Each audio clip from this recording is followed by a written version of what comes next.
I am very happy to say that you can build the stealth archer or the stealth sniper that we always like to build on any Bethesda or Obsidian game, or generally any RPG that we can build this type of character. I'm also happy to say that this is something that you're going to be able to build ever since the first region of the game. And the itemization that we're using, this is an early version of this character. I will be posting the updated versions of it as the game progresses, but this is like in the first region of the game.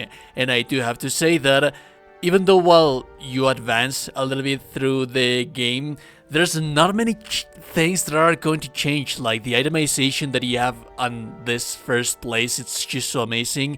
Specifically, one of the main weapons that we're using, I haven't found on the entirety of the game any weapon that would be better as this thing is. It's just so flipping broken. So first, let's actually talk about the itemization and the weapons that we're going to be using for this build. And the main first thing that we're going to be using, it's going to be this revolver that you're going to see right in here. Yes, this is a stealth archer and a stealth sniper, but have in mind that you need to have some kind of a close range weapon for whenever you are enclosed in tight spaces. Not only are you going to be using like your sniper rifle, you also need like a close range thing that you can be using kind of like a spy master. So yeah, this is the weapon that we're going to be using for that. Now what's cool about this weapon is that it's a shotgun. I love that fact, it's a shotgun. So the legendary trait that this thing has is that it's the snake shot. Converts all the standard cartridges into shot shells that provide increased spread and devastation at close range at the expense of accuracy. You will see that each shot will fire 8 projectiles dealing 12 damage. And you can also add a silencer, and that is the same thing that we're going to be doing for both of the weapons that we have right in here. The second weapon that we're going to be using, it's our repeating rifle. You actually start the game with one repeating rifle. As a matter of fact, this is the one that I just got from the very first start of the game. As soon as you exit the tutorial, you are going to receive this thing. You only need to add the modifications for this character to work. Now, for the modifications, we're going to come right in here. This is the first town of the first region of the game. And here's where you can buy these modifications.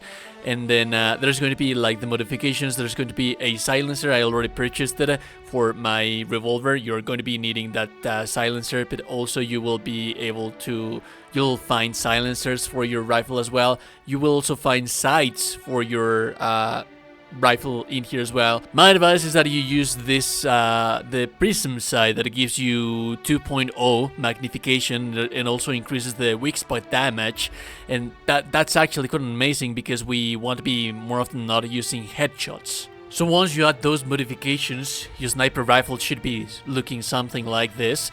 There's going to be down sights, and also once you are like off the shoulder on third person, this is also going to enter into this aiming sight. Now that we're here, this is where actually you're going to be purchasing the revolver. And this guy right in here, this is the one that's going to be selling us our shotgun revolver. Now for the armor, we're going to be using the escape suit. But the legendary trait that this thing has is that every time that you receive a certain amount of damage, you're going to immediately cast a bomb. That bomb is going to turn you invincible, and that is going to make for the enemy to lose sight of you. If you're fast enough and you hide from the battlefield, then this is going to start the timer for you to go back into a sneaking situation where they're not going to be able to see you. So yeah, ideally you could be using like any armor that you're going to be using. As a matter of fact, since you're not going to be receiving damage, this is not something that you're going to be using often. But hey, the armor actually looks cool. It makes you look like kind of like a stealth space archer. So fashion more than anything at the end of the day. The armor, you're going to find it right in here. This is still the first region of the game. And if you come into this place, you're going to be killing a whole bunch of baddies right in here.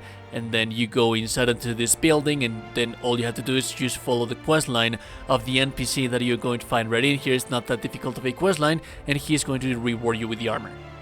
Now the helmet is actually kind of amazing. We have plus 10% weak spot damage, and the farther away that you are from the enemy, you can get up to 30% more damage towards those enemies. So this is very useful while being on the open world. It's not going to work that well with the enclosed spaces and when we're using our rattler, our revolver right in here. But more often than not, when we're doing exploration, we're being the stealth sniper that we're supposed to be, we're going to receive flat 40% more damage, provided that we're attacking the enemies from a very, very far away distance. That's going to be quite a lot of damage. To get the helmet, you have to come into this place right in here. There's the same thing. There's going to be these NPCs that you're going to find right in here. You can see these guys right in here that are going to be up there. They're going to give you means to get up there, and it's just basically like kind of like a side little quest that it's also going to give you access to the double jumping. You have to do some platforming right in here to get them down. They're going to reward you with the helmet. Now, getting into the interesting stuff, the skills that we're going to be needing. This is for the first region of the game. I'm also going to give you, like, ideally what you would want to be leveling them up as you progress into the game. And ideally, you want to have 20 in guns, 20 into sneak, and 20 into lockpicking. On the first region of the game, you're going to be able to get the chance of being like level 8 or 9. This is for the first region of the game. For the first region of the game, you only need 4 points into the lockpicking. This is going to allow you to open every single lock that you have on the first region of the game. On the second region of the game, you're going to need 4 more points in here. You can, in the second region of the game, there's going to be like level 12 lockpicks, but the level 12 lockpicks are always going to be there like that, because there's also a chance to open them with a different key that you can actually find on the second region of the game. So my advice is that on the second region of the game, you only increase it by 4, so that you can be increasing more points into guns and into sneak, and progressively being increasing lockpicking as you're going to be needing it. But your first priority should be guns and sneak, because that's where your actual damage is going to be coming from. You're also going to be needing 1 point into observation. This is going to be needed for a perk that we're going to need right in here. Now, I do have to say that lockpicking is our contextual skill. But if you want to, if you so desire to, then you could also add observation, because observation is going to give you weak spot damage, and this is going to make your sniper rifle that much deadlier. And this is also going to give you access to contextual things. There's observation, exploration things that you're going to find throughout the world that you're not going to be able to find them if you don't have enough points into observation. So remember that in this game you have to make concessions. You cannot have everything. You're not going to have access to everything, to every locked door. So if you want to be open the locked doors, then lockpicking. If you want to have access to those hidden items, then observation. The level is linear and it's flat, and you're going to need it. Either or for lockpicking and observation are going to be just fine, whichever one that you would like to pick right in here. I don't advise for you, because this is something that I initially thought that I was going to be doing, like getting points, 10 points into lockpicking and 10 points into observation, because at the end of the day, I thought that that's what's going to be needed for my character. But if you just reach them to 10 and 10 respectively, once you pass like half of the game, you're not going to be able to open anything else at all. The game requires for you to specialize into either or. It doesn't work if you take just one or the other. And if you're just using it for the percentage values of increments that are going to be giving you, they kind of balance each other. Like one is as good as the other depending on what you want to do. But what we want for this right in here, our damage is already coming from guns and from sneak. Lockpicking and observation, we just want them as a side extra little damage and to get access to those locked places. For the perks, I have purchased 4 right in here, and I have the favorites, the 11 favorites. You can take a picture of them if you want to do so to plan your character, but ideally this is what you're going to be using throughout the entirety of the playthrough. Now in the first region of the game, my advice, I made the huge mistake of not taking pickpocketing soon. This is the first one that you should be getting always, like at all times. You can ignore Ghost because it's not going to be as important, but then we're going to be needing the Sharpshooter, the Assassin, and the Stalker. The one point that I was mentioning about observation is going to be for the Sharpshooter, which is going to give you plus 100% more sneak attack damage and plus 30% damage to far away enemies when you're using your sniper rifle. This is a huge synergy with the actual helmet that we have right in here. Now Ghost is actually going to be kind of amazing because it's going to turn you invincible for a short amount duration when they're looking for you. And the way that you're going to be playing through things in this game is that you're going to shoot and then you're going to hide away, because the alert meter is not going to immediately completely fill out. So even if you're fighting like high health enemies that you can't kill with one shot, you can by all means use shoot and then wait until that meter goes down. This is going to help with that. Now the Assassin, it's very useful because after you kill something from stealth, your movement speed is going to dramatically be increased for a short period of time, and you want to get away from the enemies that you are killing if they are clustered together, so that you can reposition yourself as well. Now the Stalker, this is self-explanatory. You can increase attack damage against hostiles that are investigating you. So you kill someone, and then you have the meter that's going on, or you have like a distraction device, or maybe they're looking for a corpse. This is going to give you plus 200% attack damage. Now, all of the pickpocketing skills are going to be amazing, but they're not going to be as needed really, but they are going to be amazing because we have the Sleight of Hands. The Sleight of Hands is going to increase your sneak attack damage per lockspeak skill, but that is not the only one that is going to be increasing your melee thing. It's also the through the keyhole, which is going to increase your weapon range, reducing the damage fall off that you have while you're seeing like pistols or sniper rifles.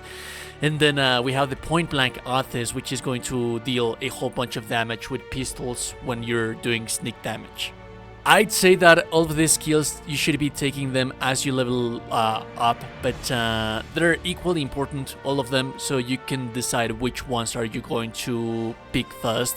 I do advise that you take pickpocket as soon as you start the game, if you want to be pickpocketing people, because that gives you money that you're also going to be needing for purchasing like the revolver. And the gameplay, it's actually very simple. Like when you're on the open world, you're going to be using your sniper rifle.